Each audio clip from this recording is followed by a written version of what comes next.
র্যাবের অভিযানে উদ্ধার হয়েছিল অবৈধ অস্ত্র, গুলি ও মাদক। সন্ধান পাওয়া গেছিল টর্চার সেলের। তাৎক্ষণিকভাবে দায়ের করা হয় 2টি মামলাও।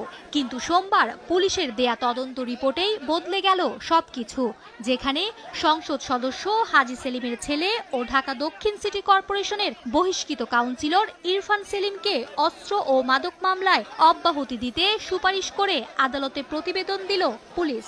যেখানে বলা হয় ইরফানের অপরাধের কোনো সাক্ষ্য প্রমাণই খুঁজে পাওয়া যায়নি। উদ্ধারটা যখন হয় তখন যেখান থেকে উদ্ধার হয় সেটার মালিককে এটা কিন্তু শতভাগ নিশ্চিত হতে হয়। তো এগুলো যদিও ইরফান সেলিমের বাড়ি থেকে উদ্ধার করা হয়েছে এবং যেখান থেকে উদ্ধার করা হয়েছে সেটা ইরফান সেলিমের ব্যক্তিগত শয়নকক্ষ না, তবে শয়নকক্ষ হিসেবে ব্যবহার করার মতো।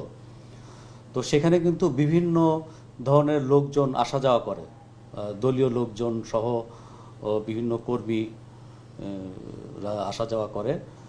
তো তাদের শত্রুতাও থাকা সম্ভব।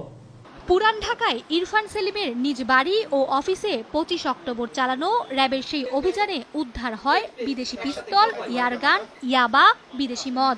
এই ঘটনায় আলাদা 2 মামলায় 1.5 মাস তদন্ত শেষে ইরফান সেলিমকে নির্দোষ সাব্যস্ত করে আদালতে রিপোর্ট দেয় পুলিশ। অথচ ইরফান সেলিমের বিরুদ্ধে অভিযান শেষে র্যাবের পক্ষ থেকে অস্ত্র দিয়ে শক্তি প্রদর্শন ও টর্চার সেলে মানুষকে নির্যাতনের কথা গণমাধ্যমকে জানানো হয়েছিল সে সময়ে। মোহাম্মদ ইরফান সেলিমের বাসা তল্লাশি করে আমরা বেশ কিছু অবৈধ জিনিসপত্রের সন্ধান পাই। এলাকা চাঁদাবাজি সহ বিভিন্ন সন্ত্রাসী কর্মকাণ্ডে পরিচালনা করার জন্য এই ওয়াকিটকি সেটগুলা ব্যবহৃত হয়ে থাকে। তবে কেন পুলিশের চূড়ান্ত তদন্ত রিপোর্টে ইরফান সেলিমের নির্দোষিতার কথা বলা হয়েছে?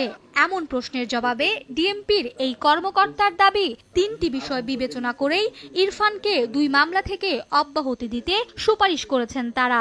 র্যাব বলে কথা নয়, আমরা কিন্তু পুলিশ বাদী হয়ে মামলা করেছে এমন অনেক মামলাই কিন্তু আমরা পরবর্তীতে ফাইনাল রিপোর্ট দিয়ে থাকি। ঘটনায় যেটা বর্ণনা করা থাকে সেটাই কিন্তু সব না, এটা কিন্তু তদন্তের কিন্তু অপেক্ষা রাখে। ম্যাজিস্ট্রেট উপস্থিত ছিলেন, কিন্তু ম্যাজিস্ট্রেট নিজে কিন্তু মামলার যে জব্দ তালিকা আছে সেখানে কোথাও স্বাক্ষর করেন নাই এবং তার কাছ থেকে কিন্তু কোনো জবানবন্দি পাওয়া যায় নাই। যেহেতু সাক্ষ্য প্রমাণে এবং তথ্য প্রমাণে সম্পূর্ণভাবে এটা প্রমাণ করা সম্ভব হয় নাই, এই কারণে আমরা এই 2টি মামলাতেই চূড়ান্ত রিপোর্ট তথ্যগত ভুল দাখিল করছি।